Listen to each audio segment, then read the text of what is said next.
Therapist burnout is real, and I'm not going to give you self care tips or boundary advice or tell you to take more bubble baths. Because if you're feeling burnt out, it's actually for a completely different reason that nobody ever talks about. So let's dig in right now. I don't have the classic burnout story. I was seeing about 20 clients a week when I was pregnant. And then I took time off to have my daughter.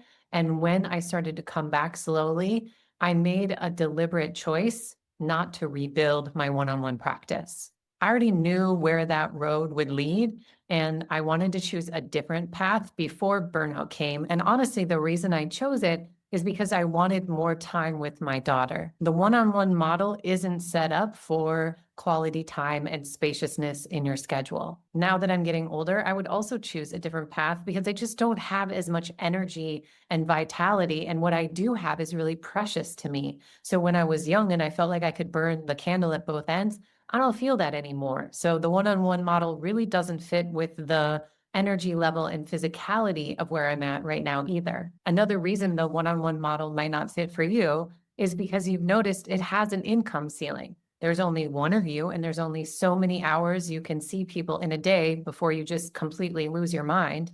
And so that caps how much you can earn in any month and in any year. The structural problem that nobody talks about for why therapists and coaches are actually burnt out is because you are chronically underpaid. And the reason that you are chronically underpaid is because therapy in the realm of healing is founded upon mostly feminine energy skills. And we're in a patriarchy that doesn't value and always underpays those types of skills. And I'll give you a great example that makes it crystal clear. I just looked it up, and the average hourly rate for a lawyer in the US is over $300 an hour, somewhere between 311 and 349.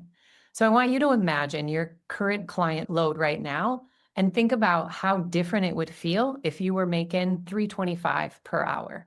Lawyers are getting paid to sue people. You are helping people to heal, to feel better in themselves, to find purpose and meaning in their life, but you're getting paid way less than a lawyer. If you were paid at that level, would you need to see as many clients as you're seeing now?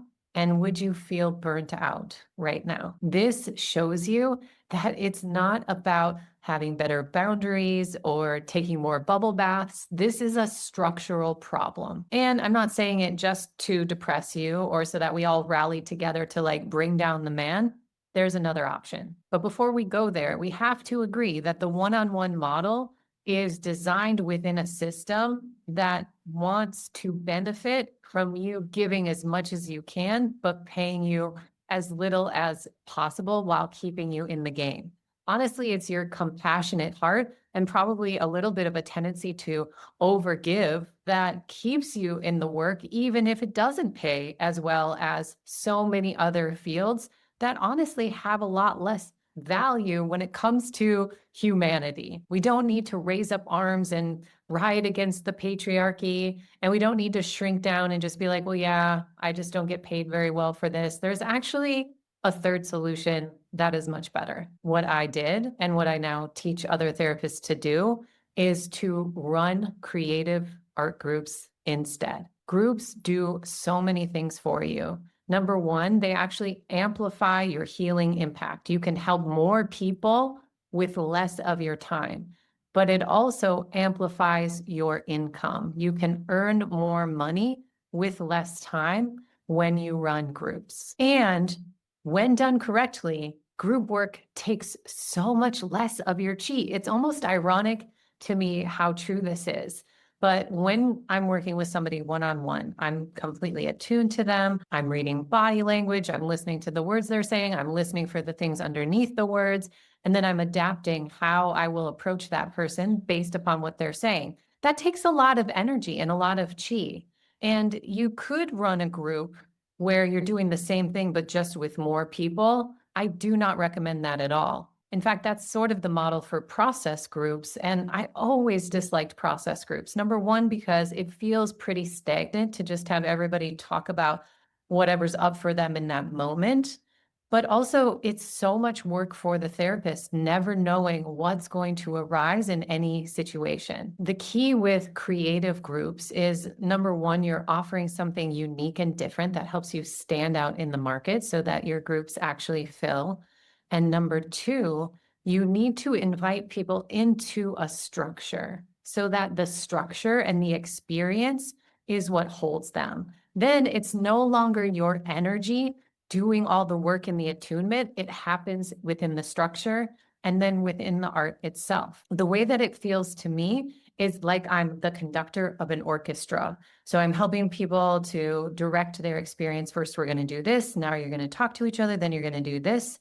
But I'm actually largely out of the interactions. And instead, I'm giving them opportunities to interact. And that creates community. It gives people the opportunity to have these me too, oh my God, you get it moments, and even create lasting friendships after the group is over, all while taking up less of your energy, prana, life force. Another aspect of creative art groups that I love is that it brings a lightness into the work. When you're creating art, that vibe of people being in the creative flow is really uplifting. So even though the work and the art itself can be really profound and bring up things that are surprising to the art maker, it also doesn't feel heavy the way that just working with trauma can feel on a day-to-day basis. Now we know what the problem really is. It's not you. You don't need better boundaries. It's the patriarchy and the fact that healers are chronically underpaid. And you have a solution that still functions within the system that we're in. So you don't have to try to swim upstream. And it amplifies your healing powers while also amplifying your income while working less. And that's running groups. If this particular lens and flavor that I'm bringing to the table right now resonates with you, I've got a gift for you. It's the Healer Emergency Burnout Toolkit. And it's free. You don't even need to give me your email to get it. But in there, I actually go deeper into the spiritual lens of burnout as well. So there's a whole other side to this that we haven't touched upon. Still not your fault, but a good way to lift the load and start to feel less burnt out, even in the work that you are doing. And if you want to learn more about how to scale with creative art groups, that's what this channel is about. Make sure you subscribe, and I'll see you in the next video.